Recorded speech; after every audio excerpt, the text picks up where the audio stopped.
ఇవాళ శాసనసభలో ప్రభుత్వానికి మందబలం ఉంది కాంగ్రెస్ పార్టీ కాబట్టి వాళ్ళు ఇష్టం ఉన్నట్టు మేము చేసుకుంటా పోతాం. ప్రజలు మమ్మల్ని ఒకసారి గెలిపించినారు కదా, మేము మాట తప్పినా ఇచ్చిన 420 హామీలు మర్చిపోయినా మమ్మల్ని అడిగే వాళ్ళు ఎవరు అనే ధీమా వాళ్ళలో ఉంటుంది. మీకు ఏం చెప్పినారు ఎన్నికలకు ముందు? ఒక్క రుణమాఫీ మాత్రమే కాదు, రైతు బిడ్డలందరూ గుర్తు చేసుకోవాలి. కేసీఆర్ 10,000 ఇస్తున్నాడు రైతు బంధు, నేను రాగానే 15,000 ఇస్తా అన్నాడు. అన్నాడా లేదా? అన్నాడు. మరి 15,000 వచ్చినాయి ఎవరికన్నా?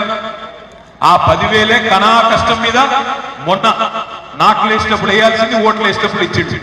అదే విధంగా మళ్ళొక్కసారి గుర్తు తెచ్చుకోండి, కేసీఆర్ కేవలం భూస్వాములకే ఇస్తున్నాడు, నేను కౌలు రైతులకు కూడా రైతు భరోసా ఇస్తా అన్నాడు. ఒక్క కౌలు రైతు కన్నా వచ్చిందా రైతు భరోసా, రైతు బంధు? లేదు. కేసీఆర్ గారు రైతు కూలీలకు పట్టించుకుంటలేడు, నేను రాగానే రైతు కూలీలకు నెలకు 1000 రూపాయలు ఇస్తా అన్నాడు. మరి ఒక్కటి కూడా ఇప్పటివరకు నెరవేరలేదు. ఎంత ధైర్యం ఉంటే ముఖ్యమంత్రికి పచ్చి అబద్ధాలు చెప్పి కూడా ప్రజలను నేను ఇంకా మళ్ళొక్కసారి పిచ్చోళ్ళని చేస్తా అని ఎంత ధైర్యం ఉండాలి, ఎన్ని గుండెలు ఉండాలి ముఖ్యమంత్రికి ఆలోచన చేయండి.